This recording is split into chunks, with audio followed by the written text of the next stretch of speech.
Um, Now you're married to Gay Waterhouse, who is top trainer in Australia. You've been described by some as a secret weapon. Would that be true? I'm the waiting gay saddlebags. So would you consider that being a high profile bookmaker is a hindrance to be so closely connected to a yard? Well, look, I'd like to think I just completely ignore the fact that they're Gay's horses, and I'm only too pleased to tell her what I think and where in the run I think her horses should be, and where the pace is strong or not strong, or what she should be doing. But I do my own thing, and I'm happy doing my own thing. And all Gay's horses, that they don't start, they're not fit and well. And it just doesn't come into my thinking what she thinks about them. Okay, so all modesty aside, would you have a look at a big race and say, I think maybe should hold up here, and then sort of come with a run inside the final furlong, that sort of thing? Do you do? Ordinary races, I will give her I do a speed map for every event, and I'll say this is where I think your horse will be in normal circumstances, and this is the pace I think the race will be, and I think your best chance of winning is doing such and such. I'd tell her that, and whether she pays any attention or not, it's a different matter. Yeah. But I'd always tell her exactly what I think. Okay, so you also... So carry on. I also am a bit of a believer in, especially with group races, of what you need to win that group race and what sort of preparation. And I'll often map out a bit of a preparation for her horses, which she might often ignore, but I still tell her what I think, and that's fine. Okay, you're interested in the breeding side of it as well? Well, there's no doubt that the breeding is a small factor in doing horse form. And as far as Gay's concerned, I with the yearling catalogue, she probably inspects 3,000 horses a year. I'll look at each catalogue, and I'll actually put down a price beside each horse, what I think a fair price is for it, which just gives her a starting point, I suppose. So would studying the stud book be like a continuation of the form book for you? Would you look at it in the same way? Well, I do, but it's much more. It's much more all over the shop, and it's also harder to make money out of, I must confess. I suppose I'm very aware of sires that are a bit suspect, and I'm very conscious of the age of mares and how the mares themselves are performed, what's been produced, all the usual things that people do. Okay, now I mentioned at the beginning that you're the third generation of a four-generation bookmaking dynasty. Yeah. Tom has now jumped the fence, and he's I interviewed Tom at Royal Ascot a couple of years ago. He's now a tipster, and he had some high rolling punters with him that have benefited from his knowledge. Yeah. Do you take bets on his punters? Well, I've started an online business, and we do have some of his clients betting with us. And I must say they're very hard to beat. Tom does an extraordinarily good job of finding winners, and his record speaks for itself. You said about the online business. You price up a lot of events, and also Australia being so vast, it's almost like doing a card in a different country when you're pricing up Northern Territory, Queensland, etc. All absolutely. Is it always? Do you always look at? Is it constructed the same, or do you have to approach each sort of area differently when you're pricing up an event? Well, I suppose you mentioned the Northern Territory in Darwin at Fanny Bay. It's run on a very unusual course. It's a dirt course, but covered with sump oil, which is very strange. And only some horses handle the sump oil track, and it's very different. And of course, pace is very important there, because the kickback, the jockeys and horses come back covered with the sump oil stained dirt, which is very, very odd. But of course, Melbourne is actually a bit different to Sydney, and Brisbane's a bit different to Brisbane's a bit different to Sydney. Melbourne's different to Sydney. They're all a bit different. Okay. Do you still have a hand in pricing events yourself, or have you got a big team, or do you follow the exchanges to a certain extent these days? Look, I still price up the major meetings, but we do have a good team, and we do a really good job of putting up competitive prices up everywhere. Do you give them a dry run before they're allowed to actually price up live events? It could be costly. Absolutely. Absolutely. Absolutely.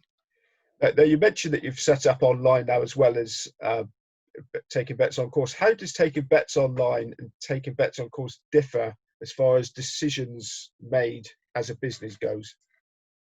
Well, when I'm on course, of course, I'm betting usually on just one meeting, and it's very intense. Whereas online, we bet on so many different events, so many sporting fixtures. It's just everywhere, and it's actually it's just the job of actually getting prices up everywhere is the big problem. But we do a good job with it. One of the things you've got in Australia that a lot of the more successful punters over here are very envious of is the minimum bet rules that you have. Yeah. How badly does that affect a business like yours? And would you? Well, yeah, sorry. Yes. How badly would it affect you that you've got to lay these shrewdies a certain amount? Well, I'm required to let every person on to win $5,000, which is what, £2,500. And look, that makes me very conscious of making sure my prices are right, and I think it's a very good thing for everyone. It sometimes happens. The shrewdies will have commission agents backing them everywhere, and they won't ask for an amount. They'll just assume you'll let them on to win the regulation 5,000. And lots of times I'll actually call a bet to win 20,000, give them the ticket, and they get very cranky with me. They say, that's not right. You can't bet us to win more. I said, but you don't mention an amount. If you don't mention an amount, I can bet you whatever you want, whatever I want. So would you? But at that point, would you have gone a bit skinny on the prices just before that watershed? You mean, would we be more? I reckon if there was no minimum bet rule, bookmakers in general would be more competitive. That's what I think. I think everyone thinks it's a great thing for punters, but I think it actually works against the small punter.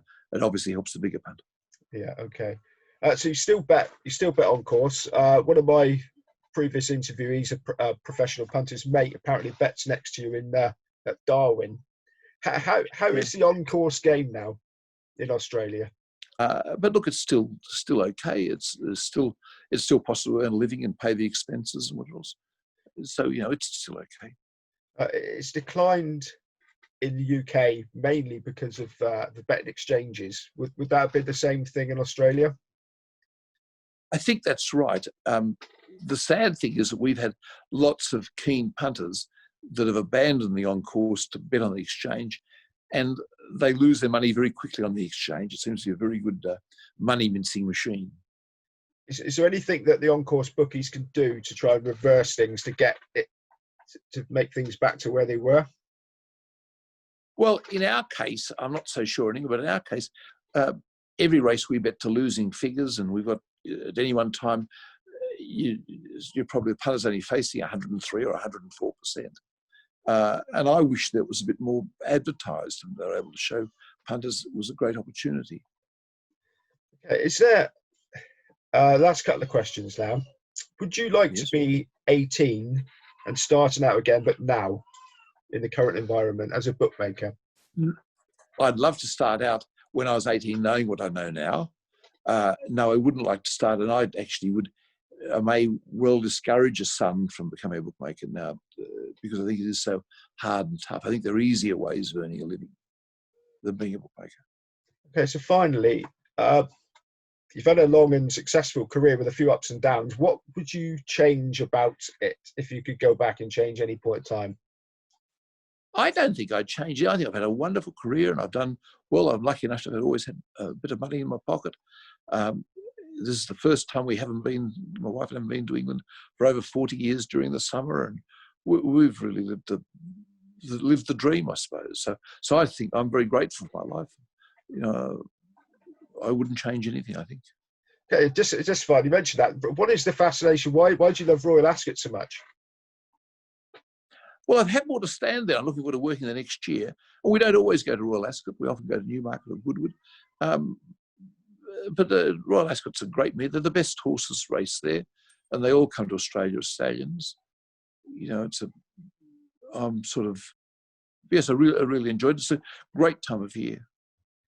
Just so finally, what you haven't thought about buying a pitch and coming back and showing them how it's done for one last time? I've bought a pitch at Ascot, in the main ring at Ascot, and was supposed to be there this summer, but I wasn't. But I'll be there next summer. Breaking news! I didn't know that. Well, I look forward to seeing you there next summer. Yeah. No, I took Ben Keith's advice, Star Sports. He helped me do the deal, and I'm really pleased. Looking forward to it. Breaking news! I didn't know that. Well, that's fantastic. Well, thank you very much for your time, Mr. Waterhouse. Great pleasure. Rob Waterhouse, thank you very much. Thank you very much, Rob. Thank you very much. Bye.